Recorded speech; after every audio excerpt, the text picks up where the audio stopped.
Hi, this is Maureen Blakeney. This is my presentation on tort liability. Tort, it's a legal term describing the violation of one person by another that causes damage or injury or harm. Now, the violation can result from intentional actions, a breach of duty, such as negligence, or due to violation of statutes. Now, negligence. Someone does not take reasonable care, and when that care isn't taken, it results in harm or injury or damage. Duty. You have a duty not to expose another person to unreasonable risks of harm, and if that duty is breached and results in unreasonable risk or harm, that's a breach. The most common tort that teachers encounter is usually one of the following: battery. They've put their hands on a child intentionally and they cause harm. They've made that contact. Assault. Now, you're giving a person the impression, a reasonable impression, that you're going to cause them harm by whatever action you're doing. There doesn't need to be actual contact. Now, with teachers, this normally happens when you're disciplining a student or keeping a student from harming another or pulling them away from the incident itself. Now, my court cases. Barnett versus Caldwell in the state of Georgia. The student was killed died, I should say, after the class was left unsupervised when the teacher was out of the room. Kids got to horsing around. Antoine fell. The teacher had asked a fellow teacher in the cluster of classrooms that she was in to keep an ear up for the students. It wasn't a complete wall, it was a bifold wall, but in my opinion, it looks as if the teacher that was asked to watch the students didn't hold up her end of the deal. And I don't think both teachers were clear on what the policy was on supervising classrooms, or how to get someone to supervise your classroom if you have to leave the room, and how you should be supervising two classrooms at once, covering for another teacher. Now, if it happened in my school, I think that the administrator would thoroughly investigate the incident to find out why the class was left unsupervised by not one but both these teachers. Policies in place and teachers very clear on what those policies are about supervising their classroom or having someone supervise their classroom while they are out is very important. Hoyam versus Manhattan Beach School District in California.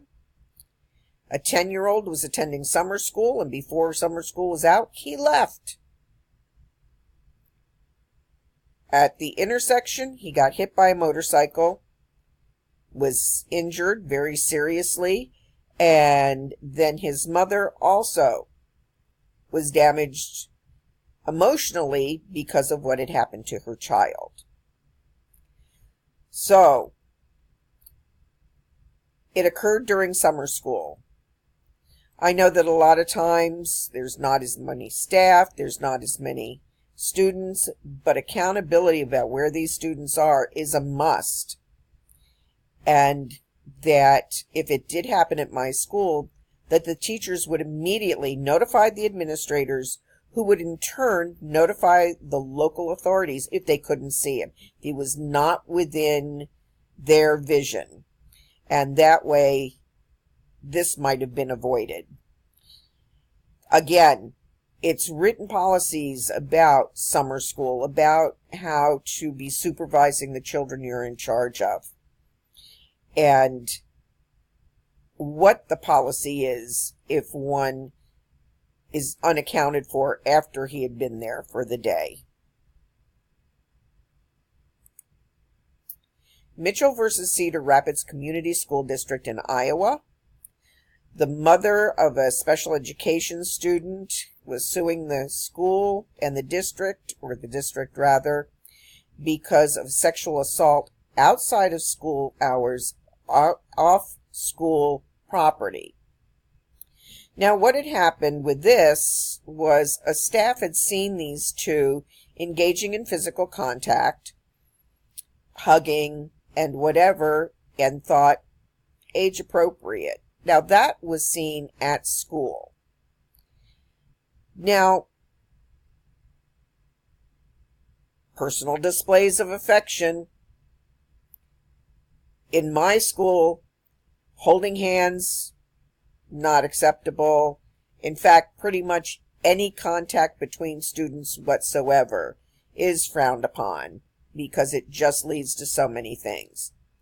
Now, the staff member that didn't report it or didn't say anything to them because she thought they were of an age where that was appropriate.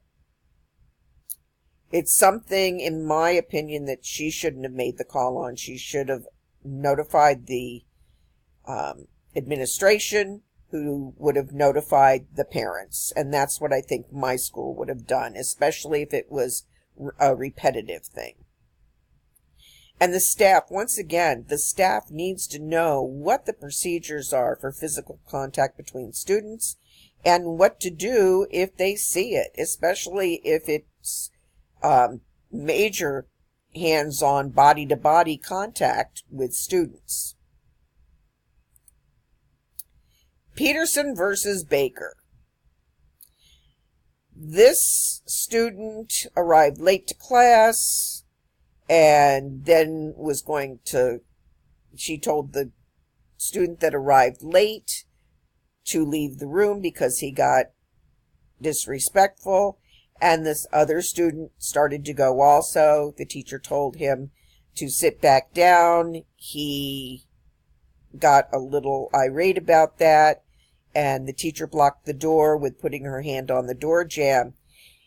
The student initiated the contact, but the teacher, when she put her hands on the student, it was at his neck, and he was choked. After this incident, or continuing on with the incident, the student left the building, then came back and reported the incident to the office. So this was one, it didn't say whether the teacher immediately contacted the office or not, but that would be the first thing that needed to be done, is to have this reported so steps can be taken to get everything taken care of before it escalated even more. Again, all of this is, I believe, you need to have the policies in place, and not only do you need to have the policies in place, your staff has to know the policies. Johnson versus the School District of Millard. That's in Nebraska. This one had me shaking my head.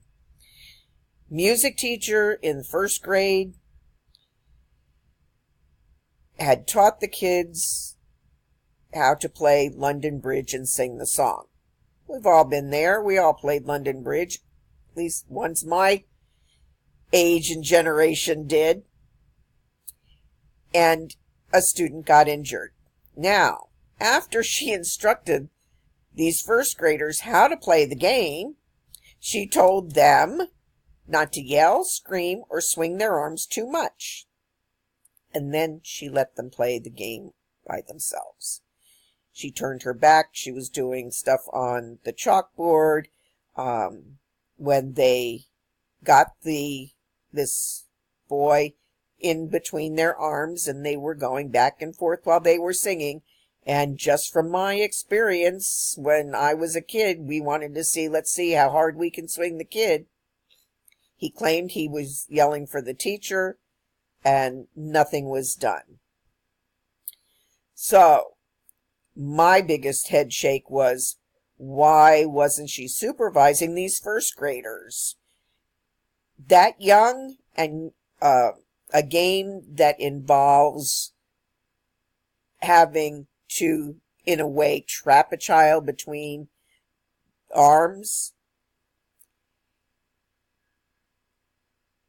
And it just baffles me. I'm sorry. It just really baffles me that she just let them play this on their own without close supervision.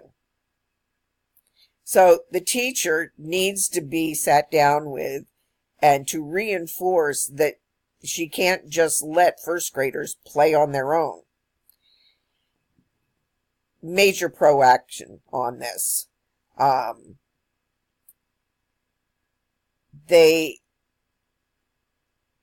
You never know what younger students are going to do.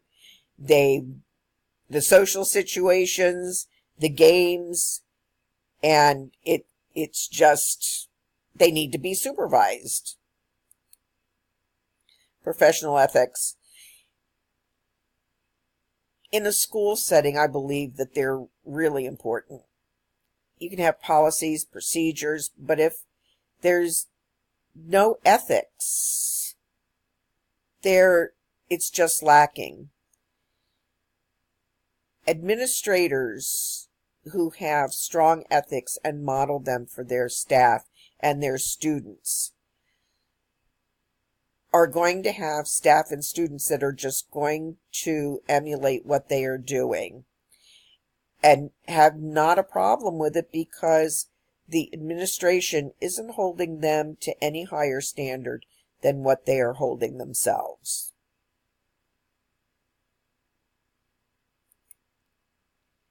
My references, I had quite a few looking up these cases, and it was once again eye-opening, because it shows what can happen if we don't take care with our charges that we have in our schoolroom every day.